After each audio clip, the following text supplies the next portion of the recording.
Hello, everybody. Buddy Webb, Midland, Texas. I'm often asked, why did they try to kill you? And there's no doubt they tried to kill me because they broke into my home and shot me with my phone lines cut and from under my house, shot me, and burglar alarms going off in the attic.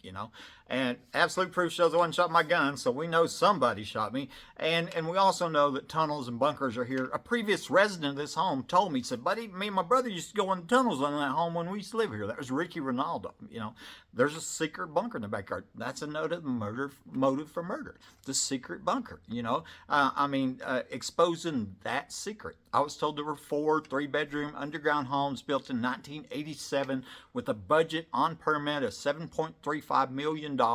They were built by PBK Engineering, and it was called the Safe House Project, put in for the Bushes. One of them, based on old Google Maps, is in my backyard. And I was told that that also parties were held in the underground homes, maybe the one in my backyard. And then in 2010, my friend Angie McGee at Hurley told me about a young girl that was murdered at also party that she was at. And Angie was leaving my home and at the party in 5 minutes. I believe she drove around to Home Depot, used the Home Depot tunnel, and come back, and there's an underground home in my backyard. And that's where the parties were. Well, that's a murder. She told me. I tried to get her to report this murder like normal people do. And Angie was afraid and told me high-level police were also at the parties. And so that seems to be a pretty good motive for murder. I was also told on a recorded phone call that pizza parties were going on in the underground homes, okay? Well, I understand, I had an idea what pizza parties are. It has to do with children, and I'm sure the people that were underground with them children don't want anybody to find that out. And old buddies that's exposing all this because they tried to kill me, then they want to kill me so I don't expose that. Okay.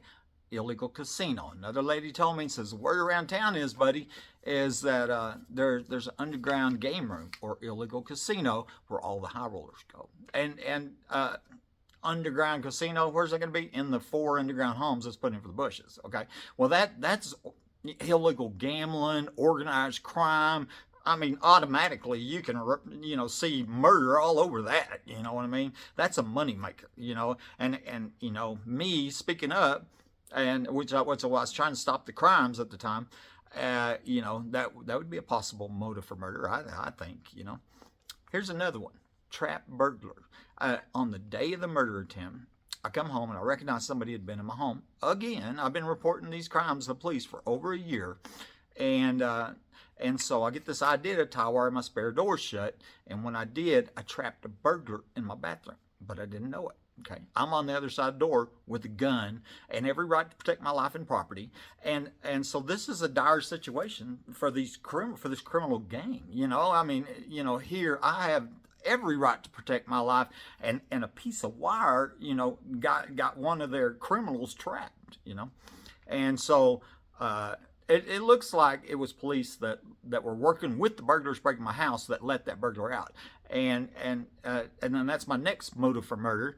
Is the 5 police officers that were under my home. And that was on the police report for the night of the murder attempt that the police illegally withheld for 7 years. It was subpoenaed and they didn't give it to me. And the reason it didn't, because it helped timestamp police inside my home when they were not seen arriving on the security cameras that saw other police officers. So how'd they get my home? From the underground entrance. And I was shot by somebody under my home. It's real possible one of them police officers, Davis, Dickie, Chatwell, Angel, and Hale, was the shooter, or AKA would-be killer. Okay, and then so it makes sense that they knew about the trap burglar, right? That broke into my house that I'd unknowingly trapped, and they were trying to get that burglar out because before it exposed the underground facilities, the tunnels, the secret bunkers, the crimes, the murders, everything. You can see that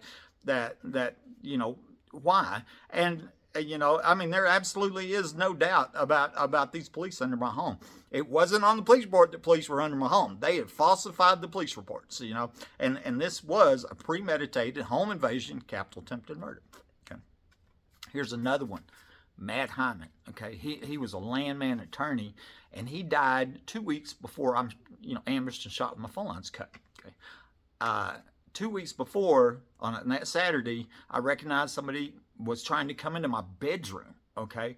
and possibly because I had recently tear gassed my attic, and I'd got them good. I knew I did, and it was retribution, and they were here to kill me. And so I get this idea to tie wire, or not tie wire, but to put electricity from extension cord on my doorknob. My bedroom doorknob, not my outside. This is my bedroom inside my house. They're trying to come in my bedroom where I'm at. I'm scared to death. I think they're trying to kill me.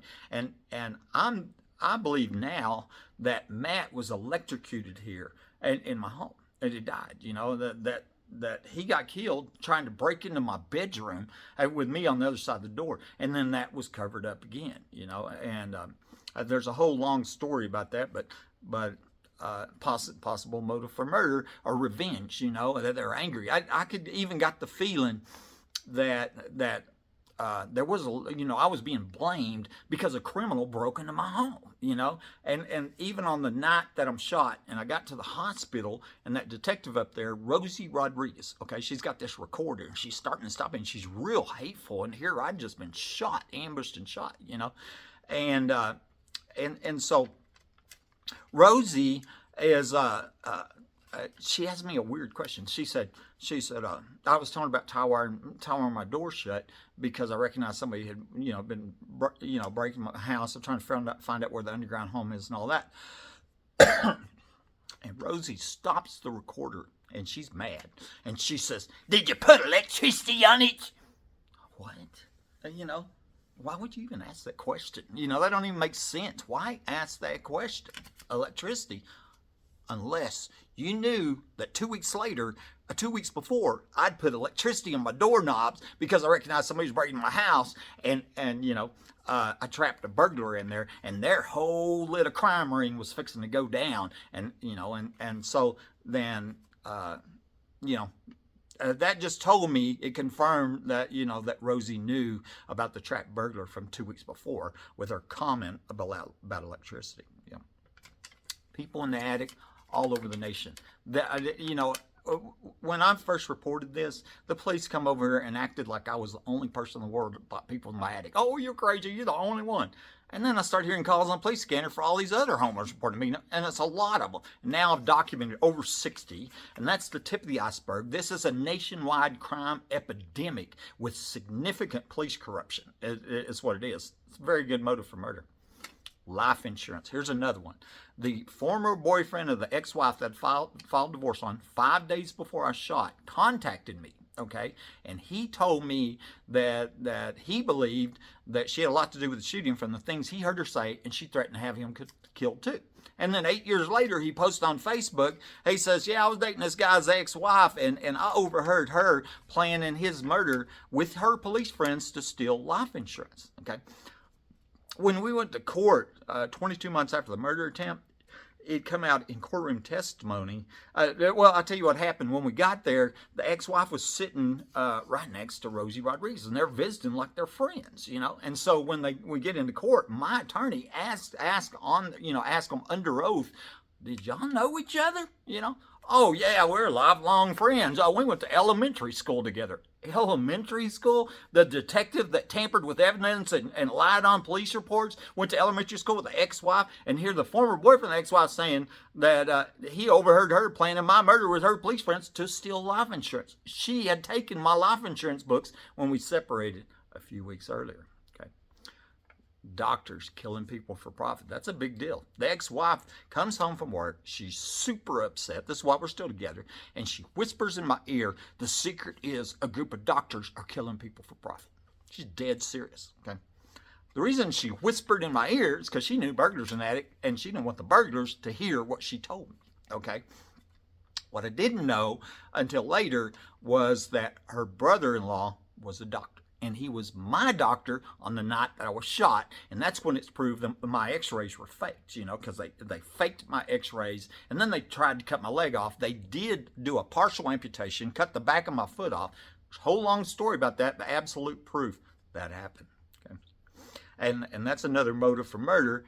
Doctors killing people for profit. I think they were trying to, they have a connection in the underground homes, and they were trying to turn me in profit. There's $500,000 in life insurance, plus there's my home that's paid for, that the ex-wife would have got from a 3-month marriage, and there's a secret underground $1 million underground home in the backyard, put in for the bushes. Okay. And so, and there's another possible motive for murder.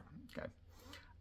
About 2 weeks before the murder attempt, I figured out that I was lied to by my brother and my dad about my mom's death. And my mom died the month before I'm shot. And there's still unanswered questions about that. Well, anyway, I called the Hobbs Police Department, and then I also talked to Lee County Sheriff's Department, and I told them, why I knew that I had been lied to about my mom's death. And I wonder even to this day if my mom knew about what was going on here, and she was going to say something, and somebody didn't want her to say anything, and so I'm sure there's other motives for murder, but these are huge ones. Let me show you some stuff.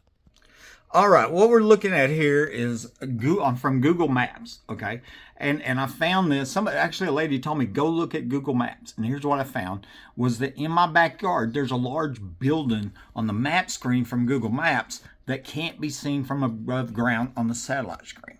Okay, and so I contacted the city of Midland. I said multiple people are documented as saying that tunnels, underground homes are here. One of them was a guy running for Midland sheriff that I recorded, and supporting evidence is on Google Maps. And now, and a week later, that was deleted from Google Maps. So I believe somebody with the city contacted Google to have that deleted to cover up the crimes and murders at my house. Okay, here's the Home Depot tunnel that I found on Google Earth historical maps from right before I shot. And you can see it coming out of the back of Home Depot where they cut this ditch right there. And I believe that tunnel come over my house. In the backyard was one of the secret bunkers, okay? And I'm shot by somebody under my home right there, okay? So as I said, I'm sure Home Depot, wouldn't want the public to find out that they had a secret tunnel to a home where 4 people been murdered, died, and I was shot with my phone lines cut. And the top picture shows them pouring concrete right where that, right where I was at. I had showed a couple weeks earlier Homeland Security where this human trafficking murder tunnel was at. What human trafficking murder tunnel? This one, the Home Depot tunnel. Okay, here's another one here. Remember I mentioned the illegal casino.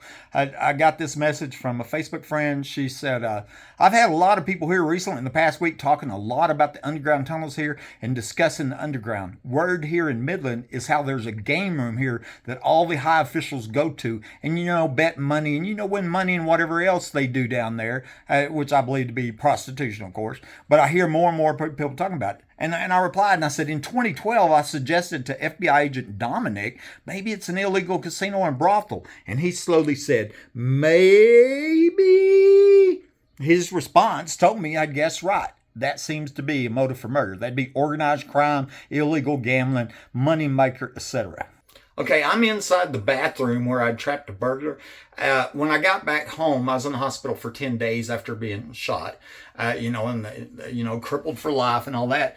Well, I found these pry marks on this inside top door jamb, and I had painted this whole house when I moved here. That it wasn't like that, before I shot. That's how I knew when I tie wired this room shut, I trapped a burglar in here. And like I said, I was on the other door with a gun and every right to protect my life. They have no right to break into my home. But there it is. That's the proof. Okay, here's another motive for murder. Matt Hyman, that died, right before. Here, let me just read this to you. Landman attorney Matt Hyman died of a surprise heart failure at the same time that I had electricity in my bedroom doorknob to stop a home invasion. He was 33 years old. I believe that he was killed in my house, and then he was the 4th murdered death said to have happened here. I think he was the death. He wasn't the murdered, he was the death because he got electrocuted. The big clue from Detective Rosie Rodriguez was a few minutes after I shot. I was telling her that I'd tie wire my spare doors shut 2 weeks earlier, and she gets real angry, stops the recorder, and said, "Did you put electricity on it?" This angry question confirmed that Matt had been electrocuted in my house. She was pissed, and here I'd just been shot with my phone lines cut. Okay, what we're looking at here is a spreadsheet that I collected where I was documenting the various people that told me about people in the attic, because, I'd heard all these police scanner calls that are recorded from Midland and Odessa, more than a dozen in Midland, another dozen in Odessa. Also had people contact me with emails and in person.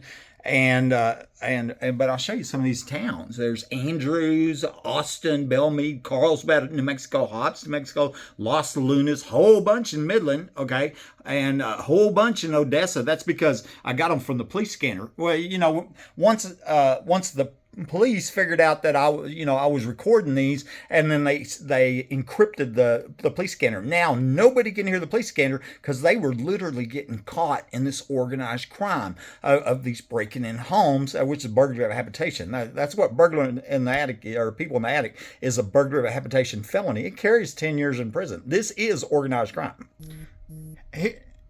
Here's the message from Arthur Welch, and it was 8 months after the murder attempt. And he said, Arthur Welch, do you think ex-wife had anything to do with the shooting? I dated her for a short time here in Lubbock, and she threatened to have me killed. And I said, well, I didn't think she was here. And he replies, he says, well, I think she had a lot to do it from the things she said, and I'm so never going to trust her. Well, this was submitted in court at the protective order hearing, and the judge just ignored it. That's what he did. Okay, and here's a Facebook message from Arthur Welch again, and this one is 8 years after he'd sent me that message. And he posted this on his Facebook and said, cops recorded hiding evidence and laughing about this man being shot. I was dating this guy's ex-wife when I overheard her talking, and from the things I heard, she tried to have him killed for insurance money, and to hear how many police were involved. One, her longtime personal friend. I won't let Buddy Wayne be laughed at. That's what he said. And as I said, the ex-wife took my insurance books when we was separated, and I didn't know it. And then she brought them back about a week before I shot. And some people think it was because that she didn't want to have possession of them when I died by accident. But what it showed is I had basic accidental death and supplemental accidental death. And that added 2 times my annual base pay, and then another $250,000 of benefits. So altogether, about $500,000 was going to be added if her lifelong friend Rosie Rodriguez would just rule my murder and accident. And she ruled my my failed murder and accident by tampering with evidence, lying on the police reports. Remember I told you that Angie told me about that girl murdered, at the 2010 oil show party, leaving my home there in 5 minutes. Okay, obviously happened in the underground homes. Well, I've got some print screens from other people. Tisha Ann Wilkinson Brumley says, "Buddy, I've had friends and been involved in these oil show parties. They are exactly what you say. They're underground homes." That's how I knew the oil show parties were going on in the underground homes. And then Jessica Lee Hadley says, "I've been 2,000 oil shows. And I tell you what, there's more than just one that was murder or rape because she didn't do whatever they wanted her to do." That seems like that'd be motive for murder, is these oil show parties. And I've suspected that multi-billion-dollar oil companies had people at them parties, and they've been bribing elected officials and law enforcement to cover up the crimes and murders. Here's another motive for murder: doctors killing people for profit. At the protective order hearing that was held on December 18, 2013, this is the transcript. I testified under oath. The secret is that that the ex-wife had told me the secret is a group of doctors are killing people for profit. What she didn't tell me the entire time we was married was that her brother-in-law was a doctor, and he was actually my doctor at the hospital, and that's when it's proven the x-rays were faked. She come over here after I shot, and she seemed upset about what happened to me, sincerely upset. And that's when she told me that her brother-in-law was a doctor. And I really felt like, hey, that this is a clue. She didn't tell me before, but then after somebody had shot me, tried to kill me, come on home line, shot me. I get to the hospital, they faked X-rays, crippled me for life on purpose. She seemed upset about it, and I've always felt like that they've had her blackmailed. I have multiple proofs of my x-rays being faked. But this is, I'm going to show you, this is one of them. It's the ER report from the hospital, okay? And I'll just read this to you. I said, I'd already been telling people that my x-rays were fake before I noticed that the timestamp on them were 10 minutes before my brother-in-law, the ER doctor, had ordered them. He ordered 3 x-rays, 11:37, but then user in interface canceled his orders and reordered 2 x-rays, 11:41. The timestamps on the faked x-rays were at 11:27 and 11:40. Nobody knows who user interface is. And I'm going to show you that right here. It was canceled by user in interface, and then he reordered two x-rays, okay? Two x-rays. But the ER doctor, my brother-in-law, had originally ordered three. And, why did that happen? And I believe he was already faking the x-rays. That's why they were time-stamped before, they had even been ordered, And so that's only one proof. There's multiple proofs.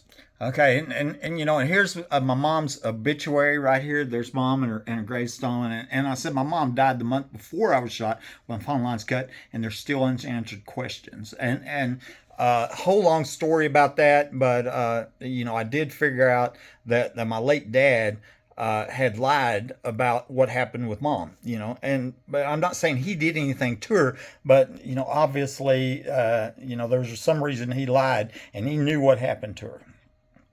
Here's another possible motive for murder. Aaron Packelhofer, that's his name right there, contacted me on Facebook, got the print screen of it, and he says, I'm well aware of the many corruption accusations against the Midland Police Department. I'm not so sure it's a secret police as much as it is pure criminal activity by the police. But if I can ask, there were four people who were murdered, died in your house. What are their names? Okay, 4 people, and obviously Packelhofer knows. His friend was also says invite Buddy Aaron, invite Buddy to one of your Freemason meetings. He always said he wanted to go. Well, I never said that, but she was letting me know he was a Mason in town, and so I wondered if the Masons had a connection to the underground homes where the parties were going on and all the crimes and murders.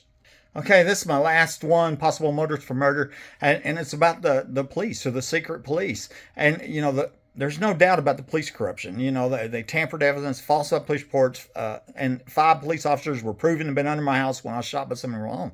This is a recent TikTok post. The first secret police at my home after a home invasion, premeditated capital murder attempt. The first one at my home caught on camera was this Midland County Sheriff, John Woodward, and it's time stamped at 11:01. Okay, he wasn't dispatched from Martin or Midland counties. I checked both counties, okay, and no explanation why a sheriff from a whole nother counties at my home minutes after a murder attempt.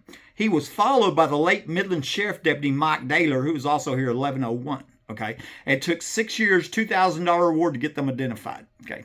On the police report that was withheld for 7 years, okay, it showed timestamp Matt Davis at my home, but he wasn't seen arriving like Woodward or Naylor was. Okay, and that was 11:03. 2 minutes later, it was timestamped, and he's at my home without being seen.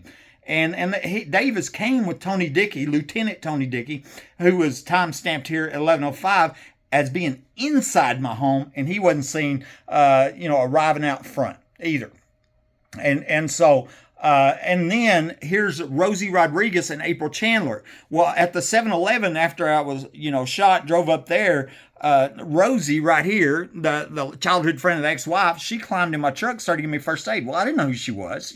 I thought the cavalry was there, not that she was a dirty cop covering up, a premeditated murder attempt. And then I get the police reports, and it said that April Chandler pretended that she had climbed in my truck, and she was giving me first aid, and no mention of Rosie even being at the 7-Eleven. Right off the bat, they lied. And there's a whole bunch more lies and that these two also tampering with evidence. Actually, these two, there's a picture of Rosie leaned over my nightstand where my stolen phone was found and had been planted. And I believe these two planted my phone that was stolen before I was shot. And so, and there's other motives for murder too, but there's a good start.